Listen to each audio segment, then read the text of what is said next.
सबसे सटीक विश्वसनीय तरीके से जिम्मेदारी निभाना, निडर हो आपके लिए सिस्टम से भिड़ जाना, आपके हर मुद्दे को मजबूती से उठाना, खबर को सिर्फ बताना नहीं उसकी तह तक जाना। आप देख रहे हैं सहारा।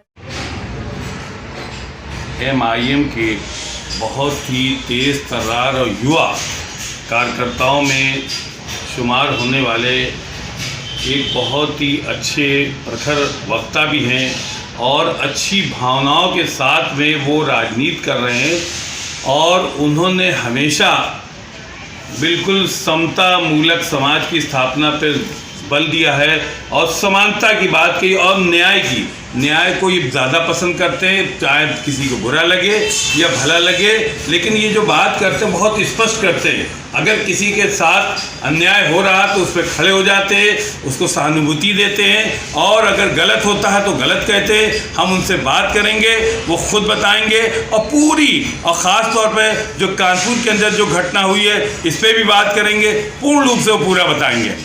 देखिए, सहारा टुडे निष्पक्ष पत्रकारिता पर विश्वास करता है और किसी को ठेस पहुंचाना उसका उद्देश्य नहीं, लेकिन जिसकी बात है वहां तक पहुंचाई जाती है। और ये जो इंटरव्यू है इसका सहारा टुडे से कोई लेना देना नहीं, कोई मतलब नहीं। ये उनके अपने विचार हो सकते हैं, सहारा टुडे के विचार नहीं है। ओके, क्या नाम है आपका? पंडित क्षितिज द्विवेदी। ये बताइए क्षितिज जी, आप जो है यहाँ पर आए हैं और ये बताइए पहले तो जो कानपुर के अंदर घटना हुई इसके बारे में क्या कहेंगे?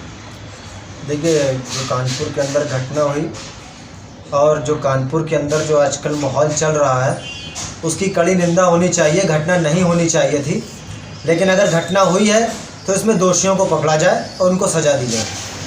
तो इसमें कौन लोग हैं, किसने घटना की, क्या समझ में आ रहा है आपको? देखिए, इस घटना की पूर्णतः जिम्मेदारी भारतीय जनता पार्टी के कार्यकर्ताओं की है। भारतीय जनता पार्टी के जो राष्ट्रीय प्रवक्ता नुपुर जी हैं उनकी है।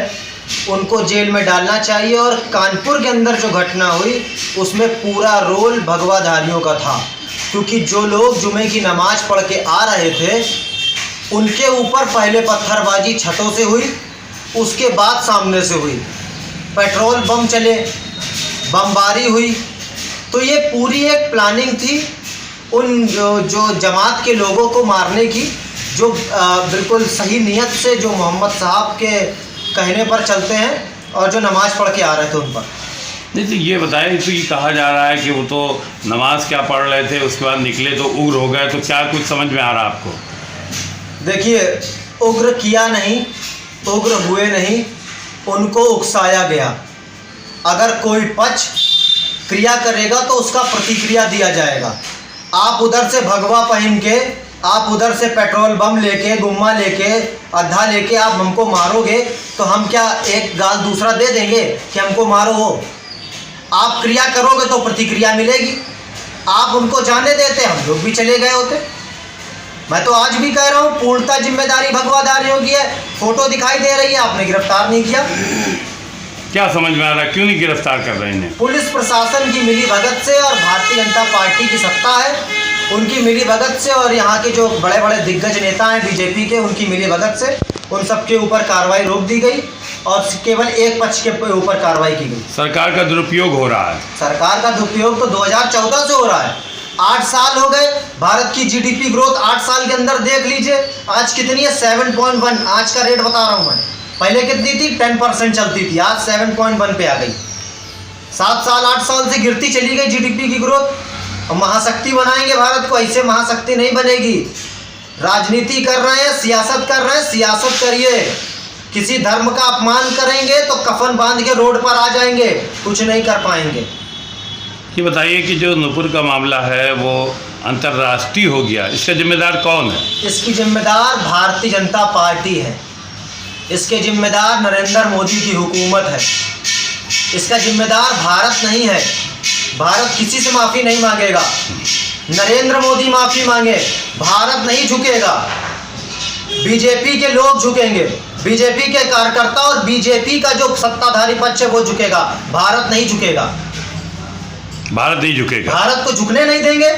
सियासत बदलनी पड़ेगी, सत्ता पलट देंगे, लेकिन भारत को नहीं झुकने देंगे। क्या मानते हैं कि जो ये नुपुर का जो हुआ है मामला, जो निकाला गया है वो अंतर्राष्ट्रीय दबाव में निकाला गया। अंतर्राष्ट्रीय दबाव ना होता तो 10 दिन तक इनका केस चलता रहा, 10 दिन तक इनकी बातचीत चलती रही। इन्होंने क्यों कार्रवाई नहीं की? जब अंतर्राष्ट्रीय जब प्रेशर पड़ा तब इन्होंने कार्रवाई की, और अभी भी अरेस्ट नहीं हुई है, अभी भी खुलेआम घूम रही हैं। माफीनामा तो ऐसे कोई भी माफीनामा तो आप क्या चाहते हैं? मैं ये चाहता हूँ नुपुर शर्मा के ऊपर UAPA लगे, NSA लगे, उनको गिरफ्तारी कर उनको जेल में डाला जाए। तो क्यों नहीं हो रहा उनके साथ में? सत्ताधारी पक्ष के लोग हैं, कहाँ होगा? नहीं, तो ये जो बात है, बात यहाँ पर ये आ रही है कि जिस तरह के हालात हैं, ख़ास तौर पे कानपुर के अंदर जो हालात हैं बहुत ख़राब हैं और गिरफ्तारियाँ हो रही हैं। और आप ये देखिए पोस्टर भी लगे गए हैं, तो पोस्टर में आपने देखा होगा कि पोस्टर क्या नज़र आ रहा है, क्या है पोस्टर? वो दंगाई थे। दंगाई देखिए, पोस्टर में लिखा था दुकानें बंद। ऐसे भारत बंद आंदोलन पता नहीं कितने हो चुके हैं, सफल नहीं हुए, लेकिन अब बंद कर देना उनको। जफर ने पहले क्या लॉकडाउन में लोगों को खाना नहीं बांटा? क्या आपके जाजमऊ पुल पे उन्होंने लोगों की मदद नहीं की? रैन बसेरा लोगों को नहीं दिया? क्या समाज सेवा में जफर नहीं था? नुपुर शर्मा का बताइए कितने समाज सेवा नुपुर ने की। देखिए, पुलिस प्रशासन भारतीय जनता पार्टी के कार्यकर्ताओं से मिली हुई है। ये फोटो आप देख रहे होंगे, इसको गौर से देखिए। इसमें जो फोटो है, इसमें जो लोग हैं उनको क्या नहीं पकड़ा जाएगा? साफ दिख रहा है ना, गुम्मा चलाते हुए, पत्थर चलाते हुए। एक तरफा कार्रवाई नरेंद्र मोदी की हुकूमत कर रही, योगी की हुकूमत कर रही। योगी ने गुंडा राज लाने का वादा किया, वो आ गया। उन्होंने कहा था गुंडा राज खत्म, लेकिन मैं तो कह रहा हूँ गुंडा राज लाने का वादा किया, वो आ गया गुंडा राज। तो सबका साथ, सबका विकास, सबका विश्वास, सबके साथ धोखा, सबके साथ फ्रॉड। नरेंद्र मोदी के 3 यार ड्रामा, फसाद और अत्याचार, ये हकीकत है। तो ये किस तरह ऐसे मामला चलता रहेगा? कब संभलेगा इस तरह का मामला? ये मामला तभी संभलेगा जब भारत के अंदर से, जब भारत के संविधान को माना जाएगा। ये मामला तभी सुधरेगा जब भारत के अंदर बीजेपी की हुकूमत का खात्मा किया जाए। अब ये बताइए कि अब जो मौजूदा हालात हैं उस पर आप क्या कहेंगे? देखिए, अगर जो मौजूदा हालात हैं, अगर एक पक्ष के ऊपर कार्रवाई हो रही है और दूसरे पर कार्रवाई नहीं हो रही है, और बुलडोज़र चलाने का भी मामला सामने आ रहा है कि बुलडोज़र चलेगा, तो मैं नरेंद्र मोदी की हुकूमत को आपके चैनल से कहना चाहता हूं कि अगर बुलडोज़र चलेगा तो सर पे हमारे कफन बंधेगा, हम रोड पर आएंगे, बुलडोज़र के नीचे लेटेंगे, और पंडित क्षितिज द्विवेदी आपसे वादा करता है, पंडित क्षितिज द्विवेदी की लाश के ऊपर से आपको गुजरना होगा अगर आपको बुलडोज़र चलाना है। नहीं, तो जो दंगाई है उन पर चलेगा। दंगाई क्या, जांच का विषय है, करिए जांच। मैंने आपको फोटो दिखाई, वो दंगाई नहीं है। गुप्ता कूलर वाला दंगाई नहीं है जो परेड चौराहे पर है। उसने भी तो दंगे में सबसे ज्यादा अहम भूमिका निभाई, आपने उसको क्यों नहीं गिरफ्तार किया? रामनवमी के दिन आपने जुलूस निकाला, बहुत अच्छी बात, राम जी की पूजा करिए, लेकिन राम जी के विचारों पर भी तो चलिए। तो क्या ये राम के विचारों पर नहीं चले? राम जी ये आतंकवादी हैं जो राम का नाम भी बदनाम कर रहे हैं। हम लोग नहा धो के संग हनुमान चालीसा पढ़ते हैं, शिव चालीसा पढ़ते हैं, राम जी की पूजा करते हैं। ये सुबह उठते हैं, किसी को 2 तमाचे मारे, बोल जय श्री राम। ऐसा चलता है क्या देश में? राम राज ऐसा नहीं था, सबका सम्मान होता था, चाहे वो दलित हो और चाहे वो ब्राह्मण हो, सबका सम्मान होता था उस राज्य में। और आज ये जो बदनाम कर रहे हैं राम को, इनको लाया ही बदनाम करने के लिए गया है। ये राम के नाम पे कलंक है क्या? राम के नाम पर कलंक है। ये राम जी को बदनाम करने की कोशिश कर रहा है पूर्णता।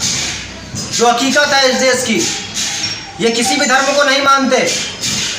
मोहन भागवत का आपने एक बयान सुना होगा कि मैंने राम मंदिर में मैंने वो किया था, उपद्रव करवाया था, मेरी पार्टी के लोग थे, मेरे संघ के लोग थे, लेकिन ज्ञान वापी में नहीं आएंगे। सुना होगा ना आपने। अरे आपने वहाँ क्यों भेज दिया? ये भी एक कारण है, आपने वहाँ क्यों भेज दिया? नुपुर शर्मा को अगर आप रामराज चाहते हैं, अगर आप इंसाफ करना चाहते हैं, तो इतनी जल्दी आपने 24 घंटे में उन पर गिरफ्तारी करवा ली, लेकिन नुपुर को गिरफ्तार नहीं करवाया। आप राम भक्त हैं? मैं तो जरूर राम भक्त हूँ। ये तो आप अक्षर डाले हुए राम भक्ति का है क्या? नहीं, ये राम भक्ति का नहीं है, ये हिंदुत्व की निशानी है, ये हिंदू धर्म की पहचान है। वो भी तो हिंदू धर्म का बताते हैं। वो हिंदू धर्म, वो सुनिए तो, वो हिंदू धर्म बताते हैं। उनको हिंदू धर्म में ये नहीं पता कि गीता क्या कहती है। आज हमारा नेता बैरिस्टर असदुद्दीन ओवैसी अकेला चल रहा है, तन्हा चल रहा है। आपने गीता का उपदेश पढ़ा होगा, गीता में लिखा है कि जब सत्य और असत्य आपस में लड़ेंगे तो सत्य अकेला चल रहा होगा जो आज बैरिस्टर साहब चल रहे हैं, और असत्य के पीछे मूर्खों की लाइन होगी जो नरेंद्र मोदी की हुकूमत है।